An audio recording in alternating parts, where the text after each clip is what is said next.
बिस्मिल्लाहिर्रहमानिर्रहीम। अस्सलामु अलैकुम रहमतुल्लाहि वबरकातुहू। तुलबा, अभी हम सबक का अगला हिस्सा पढ़ेंगे जिसके अंदर हम कसाफ़त और उसी के साथ में हम हल पज़ीर अशिया किसे कहते हैं, गैर हल पज़ीर अशिया किसे कहते हैं, इसके बारे में मालूमात हासिल करेंगे। अभी तुलबा एक हम छोटा सा तजुर्बा करते हैं। एक हम लकड़ी का टुकड़ा लेंगे और एक लोहे का टुकड़ा लेंगे। दोनों की लंबाई चौड़ाई बिल्कुल ही सेम होगी, लेकिन जब हम लकड़ी के टुकड़े का वज़न करते हैं तो हमें मुख्तलिफ दिखाई देता है, और लोहे के टुकड़े का हम वज़न करते हैं तो वो हमको मुख्तलिफ दिखाई देता है। इसकी वजह क्या है? इसकी वजह होती है कसाफ़त। कसाफ़त डिपेंड होती है कमियत पर, और कमियत डिपेंड होती है हजम के ऊपर। तो ये जो टर्म है हजम, कमियत और कसाफ़त, इसे आपको अच्छी तरीके से समझना पड़ेगा। कोई भी शय होती है उसके अंदर हजम यकसा होती है, हजम के, और उसी के अंदर जब कमियत की तरफ हम देखते हैं तो उस कमियत की वजह से किसी भी शय की कसाफ़त तय होती है। तो इस कसाफ़त की वजह से उस शय के अभी तुलबा हम हल पज़ीरी के बारे में तजुर्बा करेंगे। ये भी बिल्कुल आसान तजुर्बा है। तजुर्बे के अंदर क्या करना है, शक्कर या नमक को हमको पानी के अंदर घोल लेना है। अब उसी तरीके से शक्कर और नमक को हम तेल के अंदर घोलने की कोशिश करेंगे। तो इस तजुर्बे के अंदर जब आप देखोगे कि वो पानी के अंदर तो घुल जाता है, लेकिन जब वही शक्कर और नमक को हम तेल के अंदर घोलने की कोशिश करते हैं घुमाकर चम्मच के ज़रिए, तो वो नहीं घुलता है। तो इसका मतलब ये हो गया कि वो पानी के अंदर शक्कर और नमक हल पज़ीर है, लेकिन वही तेल के अंदर गैर हल पज़ीर होता है। तुलबा, अभी हम अशिया की हल पज़ीरी की सलाहियत पढ़ेंगे कि हल पज़ीरी का क्या मतलब होता है। जैसे कि यहाँ पर लिखा हुआ है, हमने एक तजुर्बा भी अभी थोड़ी देर पहले पढ़े थे कि किस तरीके से नमक पानी में हल पज़ीर होता है, लेकिन मिट्टी के तेल में हल पज़ीर नहीं होता। आप जानते हैं कि पानी में हल होने वाले अशिया का इस्तेमाल करके कई किस्म के मशरूबात बनाए जा सकते हैं। जैसे कि हम कोई भी शरबत बनाते हैं तो वो उसमें हल पज़ीर होता है, तभी हम शरबत पी सकते हैं और उसके अंदर उसका जायका हमें महसूस होता है। अब इसके आगे हम शफ़ाफ़ शय किसे कहते हैं, इसके बारे में हम पढ़ेंगे कि शफ़ाफ़ शय किसे कहते हैं। जैसे कि जिस अशिया से देखने पर दूसरी जानिब की चीज़ साफ़ नज़र आती है उसे हम शफ़ाफ़ शय कहते हैं। जैसे कि हमारे करीब में खिड़की है, अगर हम उससे देखते हैं तो हमें बाहर के नज़ारे अच्छी तरीके से दिखती है, लेकिन कुछ खिड़कियाँ इस तरीके से होती है कि उसके अंदर गिलास के अंदर कोई डिज़ाइन बनी होती है, या वो शीशे के बाहर आप नहीं देख सकते, वो सिर्फ एक जगह से ही इनपुट होता है, तो उस शीशे को आप गैर शफ़ाफ़ कह सकते हैं। लेकिन ऐसे शीशे जिससे आप अपने बाहर की चीज़ें इत्मीनान से देख सकते हो, साफ़ आँखों से देख सकते हो, उसे हम शफ़ाफ़ शय कहते हैं। अब हम आगे की तरफ आते हैं कि धात कौन कौन सी होती है। नबातात तांबा, सोना, लोहा, एल्यूमिनियम जैसी अशिया को हम धात कहते हैं। धातें मादनियात की शक्ल में ज़मीन के अंदर पाई जाती है। मादनियात तलबा, अभी हम पढ़ेंगे धातों की खुसूसियत कि धातों के अंदर कौन कौन सी खुसूसियत पाई जाती है, उसकी खासियत क्या है।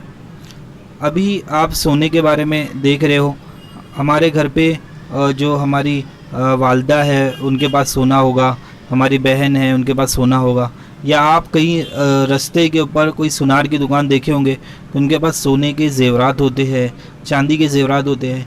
तो ऐसी बहुत सारी धातें हैं जो हम रोज़मर्रा ज़िंदगी में इस्तेमाल करते हैं।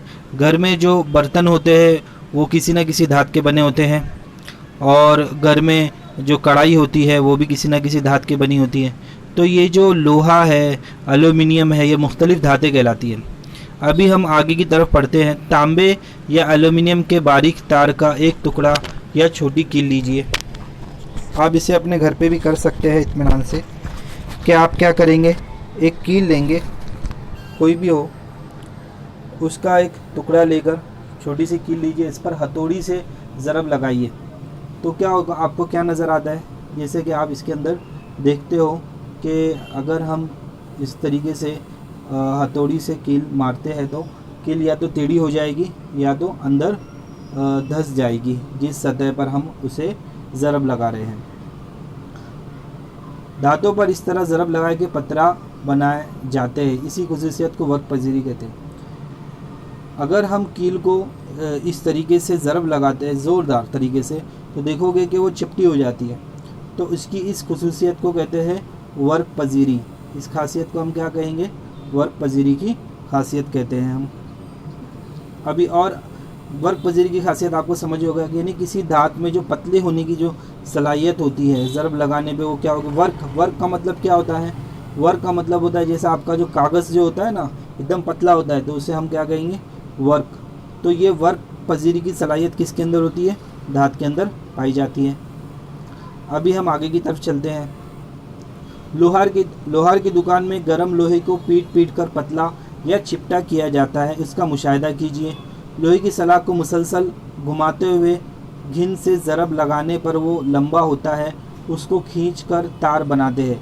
अभी जो इलेक्ट्रीशियन, कभी हमारे घर में पंखा बंद हो जाता है या लाइट चली जाती है, हम इलेक्ट्रीशियन को बुलाते हैं तो वो क्या करते हैं, वायरिंग चेंज करते हैं या वायर का जो भी काम करते हैं। तो जब हम वायर को खोलते हैं अंदर से तो आपको दिखाई देता होगा एक तांबे की या एक मेटल की जो है एक तार होता है अंदर।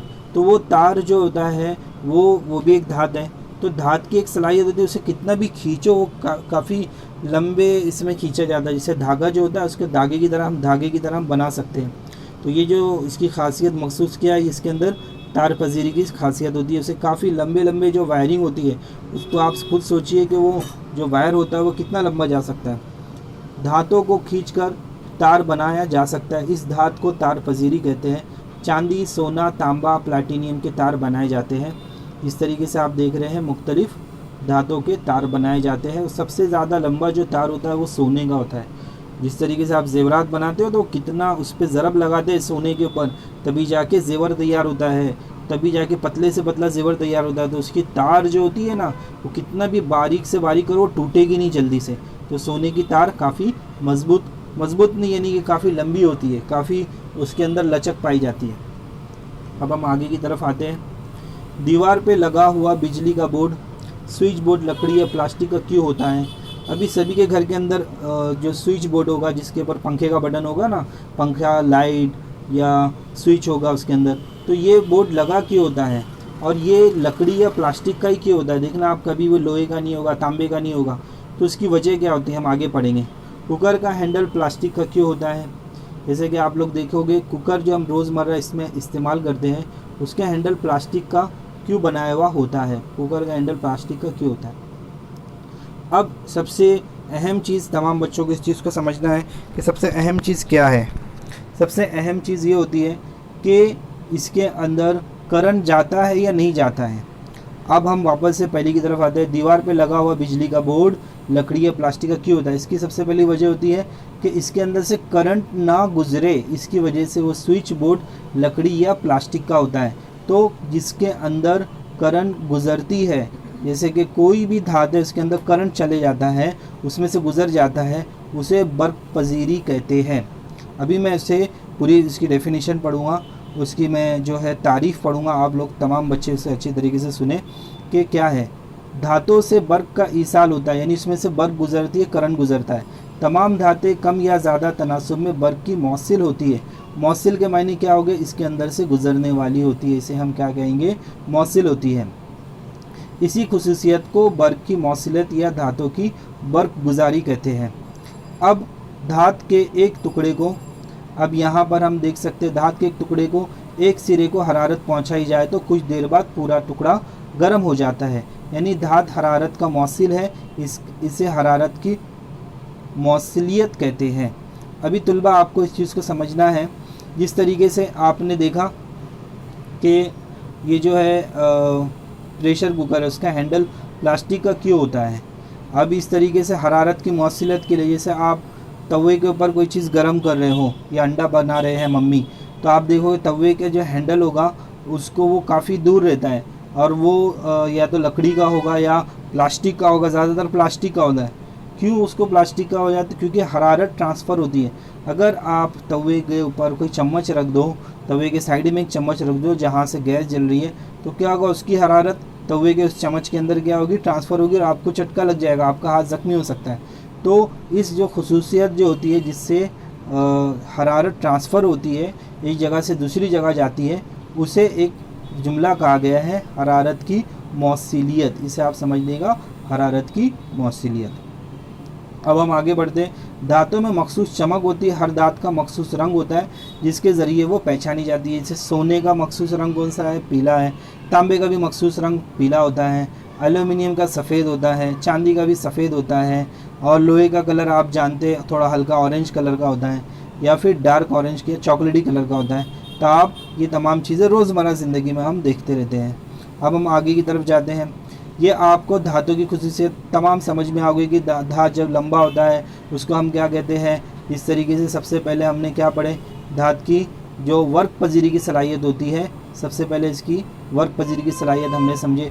उसके बाद हमने क्या पढ़े, उसकी दूसरी सलाहियत क्या होती है, तार पजीरी की सलाहियत होती है कि वो तार में तब्दील हो जाता है ना। इसके बाद हमने क्या समझे कि उसमें बर्क गुजर जाती है, यानी कि वो बर्क की मौसिलियत होती है, करंट चले जाता है।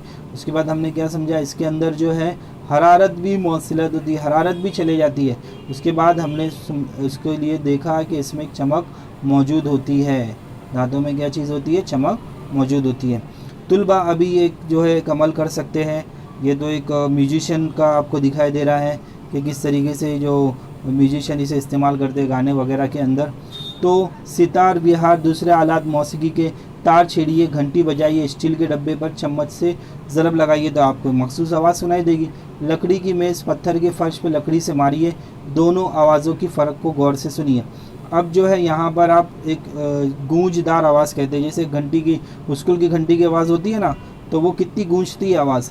और अगर ही हम टेबल के ऊपर अगर चम्मच से मारते हैं या हाथ से टेबल को पीटते हैं या मारते हैं तो देखोगे इसकी आवाज़ थोड़ी अलग महसूस होती है। धातुओं की आवाज़ में, अब इस आवाज़ से हमें क्या मालूम पड़ता है, खनखनाहट होती है। धात की आवाज़ में खनखनाहट महसूस होती है, एक गूंज महसूस होती है, और उस धात को क्या कहते हैं, गूंज कहते हैं। इस धातु को गूंज कहते हैं। जिस तरीके से आपको धातुओं के मुख्तलिफ इस्तेमालात यहाँ पे दिखाई दे रहे हैं।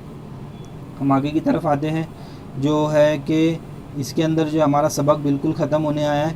और आप जो है बारिश के दौरान या दूसरे किसी वक्त अतराफ़ से बिजली के खुले तार हो तो उन्हें हाथ मत लगाइए। तमाम तलबा को इस चीज़ को ज़हनशीन करना है, वो बिल्कुल ही खुले तार को हाथ नहीं लगाएंगे। जब ज़रूरत ना हो तो मकान की बिजली की लाइट या मुख्तलिफ आलात के बटन बंद रखिए, मसलन टेलीविज़न, रिमोट कंट्रोल वगैरह, ये तमाम चीज़ आपको बंद रखना है। तमाम तलबा को ये हमने क्या सीखा, इस चीज़ को आप तलबा घर पे रिपीट